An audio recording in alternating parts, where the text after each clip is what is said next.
Friends, आज हम लोग केमिस्ट्री देखेंगे और केमिस्ट्री के अंतर्गत सबसे पहले ये देखेंगे कि मिश्र धातुएं क्या होती हैं। सबसे पहले आज हम लोग मिश्र धातुओं के बारे में पढ़ेंगे। तो इसमें देखेंगे सबसे पहले कि पहला पॉइंट, स्टील, पीतल, ब्रॉन्ज तथा तांबा में से मिश्र धातु नहीं है। तो ये तांबा जो है ना, ये मिश्र धातु नहीं है, क्योंकि तांबा नेचर में जैसा है वैसे ही पाया जाता है। बाकी चीज़ें जो स्टील हैं, पीतल है, ब्रॉन्ज है, ये सब किसी न किसी चीज़ को किसी के साथ मिक्स करके बनाया जाता है। फिर अगला पॉइंट, एक स्टेटमेंट है कि जस्तेदार लोहे में जल्दी जंग नहीं लगता। ठीक है, तो इसका रीज़न क्या दे रहा है कि यसद में उपचयन क्षमता है। तो यहाँ पे है क्या, एक्चुअली में ए और आर दोनों सही हैं और आर ए का सही स्पष्टीकरण है। कहने का मतलब ये है कि जिस लोहे के ऊपर जस्ते की परत चढ़ा दी जाती है उसमें जल्दी जंग नहीं लगता है। वो इसलिए नहीं लगता है क्योंकि उसमें उपचयन की क्षमता आ जाती है। ठीक है, अगला पॉइंट, जस्तेदार लोहे की चादरें जंग से बची रहती हैं क्योंकि उसमें विद्यमान होती है क्या चीज़, यसद या जस्ते की परत। अब जस्ते की परत अगर चढ़ा दी गई हो तो लोहा आपका सुरक्षित रहेगा। गैल्वेनीकृत लोहे पर लेप होता है किसका, जस्ते का। इसी को गैल्वेनाइजेशन कहते हैं, यानी जब हम लोहे के ऊपर जस्ते की परत चढ़ा देते हैं तो उसी को गैल्वेनीकृत लोहा कहा जाता है। फिर देखिए, एल्यूमिनियम पृष्ठ प्रायः एनोडीकृत होते हैं। इसका अर्थ है उस पर एल्यूमिनियम ऑक्साइड की परत का निक्षेपण होना। ठीक, अगला पॉइंट, वह धातु जिससे बनाई मिश्र धातु को हवाई जहाज तथा रेल के डिब्बे में पुर्जों के काम में लिया जाता है वह है एल्यूमिनियम। यानी जहाज या रेलगाड़ी के जो पुर्जे बनते हैं वो किसके बनते हैं, वह एल्यूमिनियम के बनते हैं। ठीक है, फिर हम लोग आगे देखेंगे। आगे पारद धातु मिश्रण है ना, ये क्या है, तो ये पारद जो होता है युक्त मिश्र धातु होती है। ठीक, जस्ता, तांबा, मैग्नीशियम तथा लोहा धातुओं में से अमलगम नहीं बनाता है। तो लोहा जो होता है ना, अमलगम नहीं बनाता है। याद रखिएगा कि लोहा जो है ये अमलगम नहीं बनाता है, यानी मैग्नीशियम, तांबा और जस्ता जो है अमलगम बनाता है। जस्ता, तांबा, तांबा टिन, पारा जस्ता तथा सीसा जस्ता मिश्र धातुओं में से अमलगम कहते हैं। तो पारा और जस्ता को अमलगम कहते हैं। ठीक है, तो ये जो पारा और जस्ता है इसी को क्या कहते हैं, अमलगम कहते हैं। टांका एक मिश्र धातु है टिन तथा शीशे का। ठीक है, टांका क्या है, वह टीने तथा शीशे का मिश्र धातु है। कांसा एलॉय है किसका, तांबा एवं टिन का। ठीक है, ऊपर वाला देखिए ये जो है टका था तो ये टिन और शीशे का है, और ये कांसा है तो ये तांबा और टिन का है।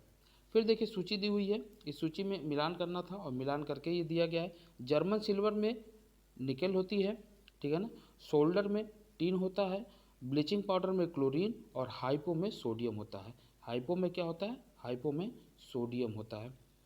फिर देखिए, ये अक्सर क्वेश्चन पूछा जाता है कि जर्मन सिल्वर में सिल्वर कितने परसेंट होता है या जर्मन सिल्वर में चांदी कितना होता है। तो नाम इसका भले जर्मन सिल्वर है लेकिन इसमें चांदी जो होती है वो 0% होती है। अगला पॉइंट, तांबा, एल्यूमिनियम, जस्ता तथा निकेल में वह तत्व जो जर्मन सिल्वर में उपस्थित नहीं होता है, ये ध्यान रखना है। तो इसमें क्या होता है, एल्यूमिनियम। ठीक है, तांबे के मिश्र धातुओं को का जोड़ा है तांबा, यानी किन किन चीज़ों में तांबा पाया जाता है, तो पीतल में तांबा पाया जाता है और कांसा में पाया जाता है।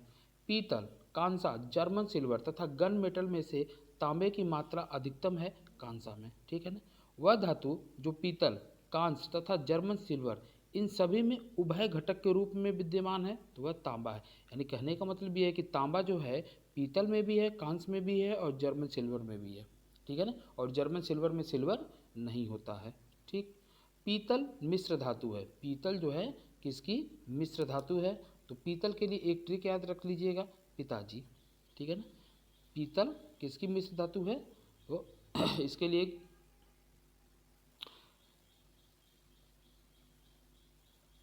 ट्रिक याद रखिएगा, पिताजी, पिताजी। जी से हो गया जस्ता, ता से हो गया तांबा और पी से हो गया पीतल। यानी पीतल जो होता है वह तांबा और जस्ता से मिलकर के बना होता है। ठीक है, तो पीतल किससे मिलकर बना होता है? तांबा और जस्ता। फिर पीतल तांबा तथा जस्ते की मिश्र धातु है, सही बात है। दूसरा कह रहा है मैग्नेटाइट एल्यूमिनियम का सबसे अधिक महत्वपूर्ण अयस्क है, ठीक है। ठीक, तो ये वाला जो मैग्नीशियम मैग्नीशियम एल्यूमिनियम का सबसे अधिक महत्वपूर्ण घटक है, ये गलत है। पारदित सम्मिश्रण में वे पदार्थ हैं जिसमें पारा अनिवार्यतः सम्मिलित होता है, सही है, ठीक है ना, यानी पहला भी सही है, तीसरा भी सही है। फोटोग्राफी में पोटेशियम नाइट्रेट प्रयुक्त होने वाला एक अनिवार्य रसायन है, ये गलत है, ठीक है। तो पहला और तीसरा इसमें सही है। फिर देखेंगे हम लोग पीतल का रंग हवा में फीका पड़ जाता है, क्यों? पीतल का रंग जो होता है हवा में फीका क्यों पड़ जाता है? तो हाइड्रोजन सल्फाइड की उपस्थिति के कारण, हाइड्रोजन सल्फाइड के कारण पीतल का रंग हवा में हल्का हो जाता है। ताम्र संदूषण से बचने के लिए पीतल के बर्तनों पर सामान्यतः परत चढ़ाई जाती है, रांगे की या टिन की, ठीक है ना। मिश्र धातु में जिस पदार्थ के संयोग से निष्कलंक इस्पात या स्टेनलेस स्टील अचुंबकीय हो जाता है वह है निकेल। यानी जो हमारा मिश्र धातु स्टेनलेस स्टील है ये चुंबक से प्रभावित नहीं होता है, क्यों? क्योंकि इसके अंदर निकेल पाया जाता है। स्टील की कठोरता प्रदान करने के लिए बढ़ाई जाती है कार्बन की मात्रा। अगर स्टील को जितना ही आपको हार्ड बनाना है उसमें क्या करना होगा? कार्बन के परसेंटेज को बढ़ा देना होगा।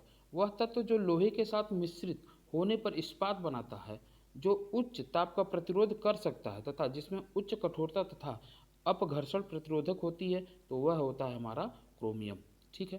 फिर अगला पॉइंट हमसे कह रहा है जंग रहित लोहा बनाने में प्रयुक्त होने वाली महत्वपूर्ण धातु है क्रोमियम। अगर लोहे को ऐसा लोहा बनाना है कि जिसमें जंग ना लगे तो हम उसमें क्रोमियम मिक्स कर देंगे। या दूसरा तरीका क्या होता है कि उसका गैल्वेनाइजेशन कर दें, यानी पारे की परत, जस्ते की परत चढ़ा दें, ठीक है।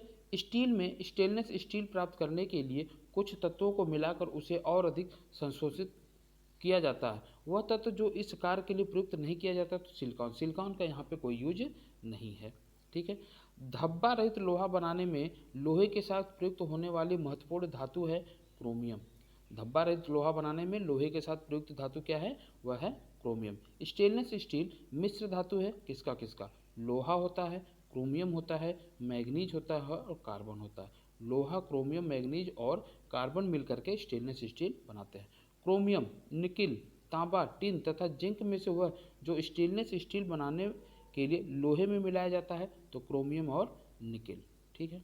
फिर देखिए स्टील में क्या होता है, तो 0.1 से 2% तक कार्बन होता है। जंग लगने पर लोहे का भार बढ़ जाता है। फिर एक स्टेटमेंट है कि साधारणतः यह देखा गया है कि लोहे की वस्तुएं जब वायुमंडल में अनाश्रित होती हैं तब वे भूरे पाउडर की परत से आच्छादित हो जाती हैं, जिसको जंग कहते हैं। अब रीजन दे रहा है जंग अर्थात भूरा पाउडरी पदार्थ टैनिन के जमा होने से बनता है। तो इसमें देखिए पहला जो है ये तो सही है, लेकिन दूसरा जो रीजन जो दिया जा रहा है ये गलत है।